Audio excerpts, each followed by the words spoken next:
Pregnancy life में एक बार होने वाला इवेंट है और हर माँ हर कपल इसको एंजॉय करना चाहते हैं, इसका पूरा लुत्फ उठाना चाहते हैं, इसके एक एक पल को एक एक मूवमेंट को सहेज के रखना चाहते हैं। जब नई माँ को या फिर कपल्स को ये पता पड़ता है कि वो प्रेग्नेंट है और हमको आगे क्या टेस्ट करवाने हैं, बहुत सारे मन में सवाल होते हैं। इसके लिए आप जब डॉक्टर के पास जाते हैं और डॉक्टर आपको बहुत सारे टेस्ट लिख देते हैं, बहुत सारे मेडिसिन लिख देते हैं, तो कपल सोचते हैं कि जब हम स्वस्थ हैं तो हमें इतने सारे टेस्ट करवाने की क्या जरूरत है।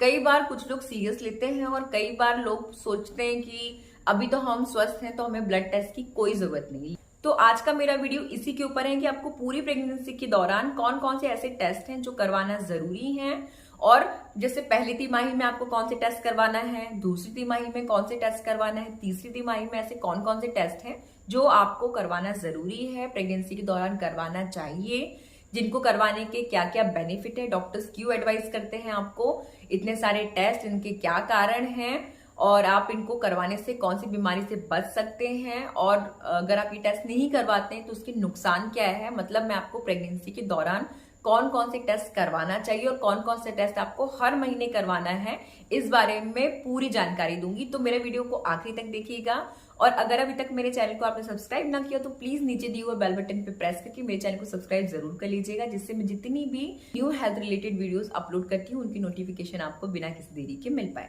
तो चलिए शुरू करते हैं बिना किसी देरी के। नमस्कार, मैं हूं दीपा, वेलकम बैक टू जन्नी woman and baby health care.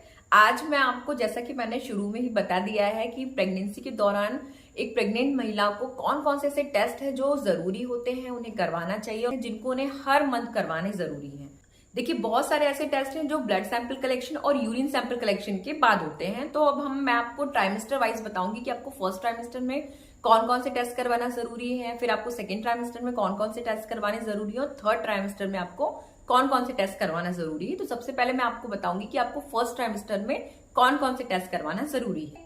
Pregnancy के पहले ट्राइमेस्टर में होने वाली माँ का शरीर बहुत तेजी से बदलता है और एनर्जी लेवल में जो बदलाव होना है उसके लिए वो अपने आप को प्रिपेयर करता है, और बहुत सारे ऐसे बदलाव होंगे जो शारीरिक और मानसिक तौर पे आपको होने वाली माँ में देखने के लिए मिल सकते हैं। प्रेगनेंसी के फर्स्ट ट्राइमेस्टर में डॉक्टर होने वाली माँ को नियमित ब्लड टेस्ट करवाने की सलाह देते हैं, जिसमें सबसे पहले आता है सीबीसी काउंट, मतलब जिसमें कंप्लीट ब्लड काउंट जिसको हम कहते हैं। इस ब्लड टेस्ट से आपको आपके शरीर की बहुत सारी चीजों के बारे में पता पड़ जाएगा। जैसे अगर आप ये ब्लड टेस्ट करवाते हैं तो इससे आपको आपके शरीर की हेल्थ के बारे में पता पड़ जाएगा, आपके शरीर में कोई एक्टिव इन्फेक्शन तो नहीं है फिलहाल, उसके बारे में पता पड़ जाएगा। आपको आपके सेल काउंट के बारे में जितनी भी आपकी डिटेल है कि आपके शरीर में ब्लड कितना है, ब्लड का लेवल कितना है आपका ब्लड में, क्योंकि प्रेगनेंसी के दौरान आपका जो हीमोग्लोबिन है वो कम नहीं होना चाहिए। आपका जो हीमोग्लोबिन है वो 12 आपका आखिरी है। अगर आपका लेवल 11 तक जाता है आपके ब्लड का तो मतलब आपको एनीमिया है, क्योंकि प्रेगनेंसी के दौरान बहुत सारी महिलाओं को एनीमिया जैसी शिकायत हो जाती है। कई बार एनीमिया का मतलब होता है कि हमारे जो ब्लड लेवल है उसमें एचबी का लेवल कम हो जाना, एचबी मतलब हीमोग्लोबिन लेवल कम हो जाना, जिससे बहुत सारी प्रेग्नेंट महिलाओं को हीमोग्लोबिन की कमी हो जाती है, जिसको हम मेडिकली टर्म में एनीमिया बोलते हैं।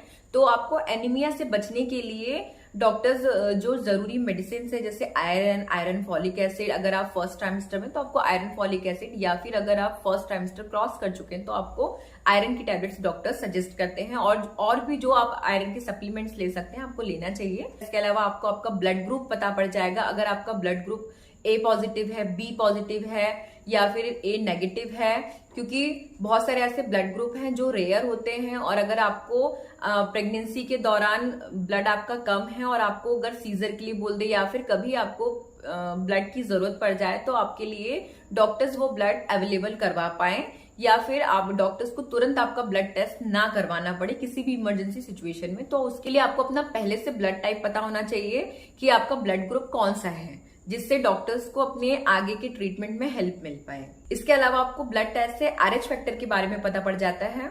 ये टेस्ट खून में रैशेस फैक्टर की मौजूदगी के बारे में बताता है। ये एक तरह का प्रोटीन है जो ब्लड सेल्स में पाया जाता है। ये टेस्ट करवाना इसीलिए जरूरी है क्योंकि अगर माँ RH नेगेटिव है और बच्चा RH पॉजिटिव है तो शरीर में कुछ ऐसी एंटीबॉडीज बनती हैं जो फीटस के लिए नुकसानदेह हो सकती है। इसके अलावा बहुत इंपॉर्टेंट है रूटीन यूरिन टेस्ट और यूरिन कल्चर टेस्ट, मतलब आपको फ्रेश यूरिन कल्चर सैंपल के लिए देना है जो आपकी करंट हेल्थ के बारे में बताता है। इसमें RBC काउंट और WBC काउंट आपके करंट यूरिन इन्फेक्शन स्टेटस के बारे में बताते हैं कि आपको किसी तरह का यूरिन में इन्फेक्शन तो नहीं है। इसके अलावा यूरिन में ग्लूकोज लेवल की स्क्रीनिंग होती है, जिससे जेस्टेशनल डायबिटीज के स्टेटस का पता लगाने में हेल्प मिलती है। आजकल ये बहुत कॉमन हो गया है। बहुत सारी जो नई माएँ हैं, मतलब जो पहली बार गर्भवती हुई है या फिर जो ओवर एज में होती है या फिर जिनकी जेनेटिक हिस्ट्री होती है, बहुत सारी महिलाओं में जेस्टेशनल डायबिटीज का खतरा कॉमन हो गया है। और बहुत सारे ऐसे रेशियो हैं जो पहले नहीं होते थे मदर को, लेकिन अभी बहुत सारी ऐसी प्रॉब्लम है जो दिखने लगी हैं,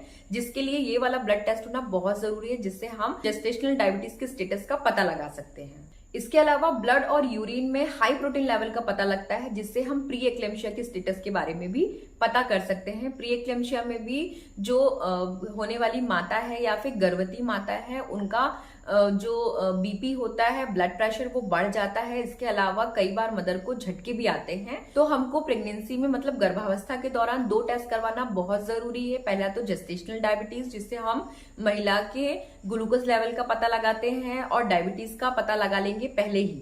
और इसके अलावा है प्री एक्लेम्शिया, जिससे हम महिला का प्रेगनेंसी के दौरान बीपी बढ़ने के कारण आने वाले झटके को रोक सकते हैं। तो हमको ये वाले टेस्ट कराना बहुत जरूरी, जो हमको स्पेशली ब्लड टेस्ट और यूरिन टेस्ट से पता पड़ते हैं। इसके बाद नेक्स्ट टेस्ट है थायराइड टेस्ट, जो होने वाली माँ के लिए, मतलब गर्भवती माता के लिए बहुत जरूरी टेस्ट है। थायराइड टेस्ट हमारे गले में वॉइस बॉक्स के नीचे एक छोटी सी ग्लैंड होती है, जो बहुत मजबूत, बहुत ताकतवर होती है, जो हमारे मेटाबॉलिज्म रेट को रेगुलर करती है। मतलब हमारे शरीर का जो मेटाबॉलिक रेट है उसको रेगुलर करती है। और प्रेगनेंसी के दौरान हमें इन हार्मोन की बहुत ज्यादा जरूरत होती है। इसमें हम TSH, T3 और T4 लेवल को चेक करते हैं। और थायराइड टेस्ट प्रेगनेंसी के सिर्फ फर्स्ट ट्राइमेस्टर में ही नहीं करवाना है, प्रेगनेंसी के हर ट्राइमेस्टर में आपको थायराइड टेस्ट करवाना बहुत जरूरी है। क्योंकि जो थायराइड टेस्ट का जो लेवल होता है, वो बच्चे के जो दिमागी विकास है और मेटाबॉलिक रेट है उसको कंट्रोल करने के लिए बहुत इंपॉर्टेंट होता है। कई बार थायराइड के बढ़ने या घटने के कारण बच्चे का जो डेथ है वो तक हो सकता है, मतलब महिला का अबॉर्शन भी हो सकता है। थायराइड टेस्ट हमेशा खाली पेट होता है। थायराइड टेस्ट करवाने के लिए आपको कुछ भी मॉर्निंग में नहीं खाना। सबसे पहले आपको थायराइड टेस्ट देना है, इसके बाद ही कुछ भी खाना है। तो थायराइड टेस्ट हमेशा खाली पेट होता है, इस चीज का ध्यान रखिएगा। इसके बाद में नेक्स्ट टेस्ट है जेस्टेशनल डायबिटीज स्क्रीनिंग। ये बहुत इंपॉर्टेंट टेस्ट है। इसमें हम इंसुलिन लेवल को देखते हैं। इंसुलिन हमारे शरीर में एक ऐसा हार्मोन है जो ग्लूकोज लेवल की अधिकता और उपलब्धता को कंट्रोल करता है। और प्रेगनेंसी एक ऐसी स्टेज है जिसमें प्रेगनेंसी के दौरान हमारे शरीर में ग्लूकोज लेवल जो होती है उसकी आवश्यकता कई गुना बढ़ जाती है। और कई बार हमारे शरीर में जो इंसुलिन है वो जरूरत से ज्यादा बनता है या वो जरूरत से कम बनता है। और इनका कम उपयोग माँ को ब्लड शुगर लेवल की कमी करवा देता है, जबकि ब्लड में भरपूर मात्रा में शुगर होती है। इसके कारण ऐसा हो सकता है कि कई बार बच्चा ज्यादा माँ से खाना ले ले। जो बच्चा प्लासेंटा के थ्रू माँ से भोजन लेता है, हो सकता है बच्चा ज्यादा ले ले और बच्चा ओवरवेट हो जाए। इसीलिए कई बार जो शुगर वाले पेशेंट होते हैं उनके बच्चे ओवरवेट होते हैं और डिलीवरी के समय उन्हें सबसे ज्यादा प्रॉब्लम का सामना करना पड़ सकता है। इसके अलावा जिन महिलाओं का GDM टेस्ट पॉजिटिव आता है, मतलब डायबिटीज टेस्ट पॉजिटिव आता है, उन महिलाओं को HbA1c टेस्ट करवाते हैं, डॉक्टर सजेस्ट करते हैं। इससे हम ये पता कर सकते हैं कि कब से जो गर्भवती माता है उनके शरीर में जो ब्लड शुगर लेवल है वो बढ़ा हुआ है या फिर उन्हें कब से डायबिटीज है। इसका हम एक सटीक अंदाजा इस टेस्ट के थ्रू लगा सकते हैं। इसके अलावा नेक्स्ट टेस्ट है विटामिन B12 का। विटामिन B12 जो होता है वो न्यूरोलॉजिकल विकास के लिए बहुत जरूरी होता है। इसकी कमी से बच्चे में स्पाइना बाइफिडा जैसी प्रॉब्लम हो सकती है। इसलिए जो हमारे डॉक्टर्स होते हैं वो होने वाली माँ को विटामिन B12 का जो टेस्ट है वो सजेस्ट करते हैं। इसके अलावा डॉक्टर्स होने वाली माँ को HIV, hepatitis B, Widal test ये सब करवाने की सलाह देते हैं, जो एक बार शुरुआती मंथ में इन टेस्ट को जरूर करवाते हैं, जिससे डॉक्टर्स को महिला की करंट सिचुएशन का या फिर उनकी बॉडी में कोई इन्फेक्शन या फिर कोई ऐसी बीमारी जो महिला को हो और वो हमें पता नहीं पड़ पा रही, तो वो इन ब्लड टेस्ट के थ्रू पता पड़ जाती है। जैसे कि HIV तो सभी को पता है कि HIV क्यों करवाते हैं।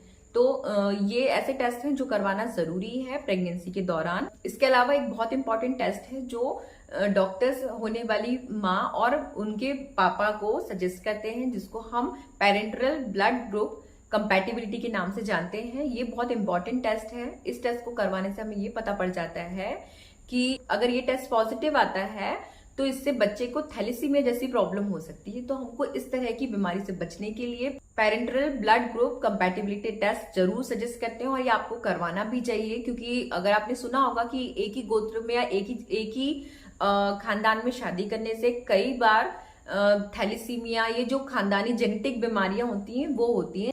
इसके बाद हम सेकेंड ट्राइमेस्टर की बात करेंगे, जो 11 से 13वें हफ्ते के बीच में होता है। ये बहुत ही बोलना चाहिए कि बहुत ही अच्छा ट्राइमेस्टर होता है, जिसमें माँ चल फिर सकती है और बच्चे की मूवमेंट या फिर किक को फील कर सकती है बहुत अच्छे से। इस ट्राइमेस्टर में होने वाली माँ को एक यूरिन टेस्ट करवाना होता है, जिससे हमें महिला को किसी तरह का यूरिन इन्फेक्शन तो नहीं है ये पता पड़ जाता है। क्योंकि बार बार महिला को हो सकता है कि बच्चा बड़ा हो रहा है, साइज बड़ा हो रहा है, तो कई बार इस ट्राइमेस्टर में बहुत सारी महिलाओं को यूरिन आने की समस्या बार बार होती है या किसी तरह की जलन होती है। इसके अलावा हमको सेकेंड ट्राइमेस्टर में जेनेटिक डिसऑर्डर स्क्रीनिंग करानी होती है। ये वाली स्क्रीनिंग सिर्फ उन महिलाओं के लिए जरूरी है जिनकी जेनेटिक हिस्ट्री होती है कोई भी जेनेटिक डिसऑर्डर से रिलेटेड। उन लोगों को डॉक्टर्स ये वाला टेस्ट सजेस्ट करते हैं। इसके बाद नेक्स्ट है डुअल मार्कर टेस्ट या फिर मैटरनल सीरम स्क्रीनिंग टेस्ट। ये बहुत इंपॉर्टेंट होता है। इसमें हम जेनेटिक एबनॉर्मलिटी जो होती है, क्रोमोसोमल एबनॉर्मलिटी, इसकी स्क्रीनिंग करते हैं, जिससे हमें समय रहते ये पता पड़ जाता है कि बच्चे में किसी तरह की जेनेटिक एबनॉर्मलिटी तो नहीं है। ये टेस्ट करवाना महिलाओं को बहुत जरूरी है, क्योंकि हर गर्भवती माताओं को हम हाई रिस्क जोन में रखते हैं। ऐसी महिलाएं स्पेशली होती हैं उनमें जो ओवर एज में प्रेगनेंसी को कंसीव करती हैं, या फिर ऐसी महिलाएं जिनकी जेनेटिक हिस्ट्री हो। कई बार जेनेटिकली भी होती है लेकिन हमें पता नहीं होता, क्योंकि वो पुश्तों से चली आ रही होती है। इसलिए ये टेस्ट आजकल डॉक्टर सभी को सजेस्ट करते हैं। और अगर आपका ये डबल मार्कर टेस्ट में कुछ गड़बड़ी समझ में आती है या कलर डॉप्लर में कोई गड़बड़ी समझ में आती है, तो डॉक्टर आपको फिर उससे रिलेटेड जो दूसरे टेस्ट हैं वो लिखते हैं कंफर्म करने के लिए, कंफर्मेशन के लिए, जैसे एमनियोसेंटेसिस या फिर दूसरे जेनेटिक जो टेस्ट होते हैं, डॉक्टर्स फिर आपको वो सजेस्ट करेंगे। तो आपको फिर आगे वो वाले टेस्ट करवाने जरूरी होते हैं। इसके बाद हम बात करेंगे थर्ड ट्राइमेस्टर की। ये ट्राइमेस्टर बहुत इंपॉर्टेंट होता है। इसमें जो छोटा बेबी होता है वो थोड़ा बड़ा हो जाता है और माँ के गर्भ में वो फिक्स होने लगता है, मतलब अपनी पोजीशन लेने लगता है आगे डिलीवरी के लिए। और अब क्योंकि बच्चे का शेप बढ़ रहा है, साइज बढ़ रहा है, तो बच्चे को ज्यादा न्यूट्रिशन की जरूरत पड़ेगी। तो जो बच्चे का मेटाबॉलिक रेट होता है वो भी ज्यादा बढ़ जाता है, और ऐसे में शरीर में इंसुलिन का लेवल भी बढ़ जाता है। तो बच्चे का विकास सही से हो रहा है कि नहीं हो रहा है, इसको स्क्रीन करने के लिए हमको फिर से यहाँ पर ग्लूकोज टॉलरेंस टेस्ट करवाना जरूरी होता है थर्ड ट्राइमेस्टर में। तो ये सारे वो टेस्ट है जो आपने फर्स्ट ट्राइमेस्टर में करवाए थे, वही टेस्ट आपको थर्ड ट्राइमेस्टर में भी कंटिन्यू करवाना है। लेकिन अब एक स्पेशल टेस्ट है जो मैं आपको बताने जा रही हूँ। इसमें आपको ग्रुप बी स्ट्रेप्टोकोकस टेस्ट करवाना बहुत जरूरी है, जिससे शरीर में इन्फेक्शन के स्टेटस का पता लगाया जाता है। जनरली स्ट्रेप्टोकोकस ग्रुप बी सभी हेल्दी महिलाओं की वजाइना में और रेक्टम में होता है। और अगर ये टेस्ट पॉजिटिव होता है तो हो सकता है कि नॉर्मल डिलीवरी के दौरान जो स्ट्रेप्टोकोकस के जो बैक्टीरिया है वो बच्चे तक आए और बच्चे के दिमागी जो विकास है उसको नुकसान पहुंचाए, मतलब बच्चे का जो IQ लेवल है उसको कम कर सकते हैं। इसके अलावा आपको थर्ड ट्राइमेस्टर में जो सबसे जरूरी टेस्ट है वो है अल्ट्रासाउंड स्कैनिंग, जिसको हम ऑब्स्टेट्रिशियन की, मतलब डॉक्टर्स की तीसरी आंख भी बोलते हैं। इसको हम थर्ड ट्राइमेस्टर में करवाते हैं ये देखने के लिए कि बच्चे का जो पोजीशन है वो कैसा है, नॉर्मल है, ट्रांसवर्स है, या फिर वो ब्रीच प्रेजेंटेशन है, या फिर वो वर्टेक्स है, मतलब बच्चा उल्टा है, बच्चा सीधा है। तो हम बच्चे की जो नॉर्मल सिचुएशन है उसका पता लगाते हैं, बच्चा हेल्दी है कि नहीं है, बच्चे का जो जेस्टेशनल एज है वो कितना हो रहा है। हम सोनोग्राफी के थ्रू माँ की होने वाली डिलीवरी टाइमिंग का पता भी लगा सकते हैं, जैसे जिसको हम EDD कहते हैं, एक्सपेक्टेड डेट ऑफ डिलीवरी, की मदर की जो डिलीवरी है वो सोनोग्राफी के थ्रू, मतलब जो USG है अल्ट्रासाउंड स्कैनिंग, उसके थ्रू वो कब होनी है, बच्चे का वेट सही है या नहीं है, बच्चे की स्पेशली डिलीवरी की पोजीशन क्या है, बच्चे की मतलब मदर की जो डिलीवरी है वो नॉर्मल होगी या वो सिजेरियन सेक्शन से होगी। तो इन सब चीजों का पता हम सोनोग्राफी के थ्रू लगा सकते हैं। इसके अलावा हम अल्ट्रासाउंड स्कैनिंग से ये भी पता लगा सकते हैं कि बच्चे की गले में जो गर्भनाल है वो फंसी तो नहीं है, बच्चे का जो प्लासेंटा है वो हेल्दी है, बच्चे की अभी फिलहाल करंट में क्या सिचुएशन है, अगर हमको सीजर में लेना है तो हम उसको कितने दिन और डिले कर सकते हैं, या फिर हम उसको कब सीजर करवा लेना चाहिए।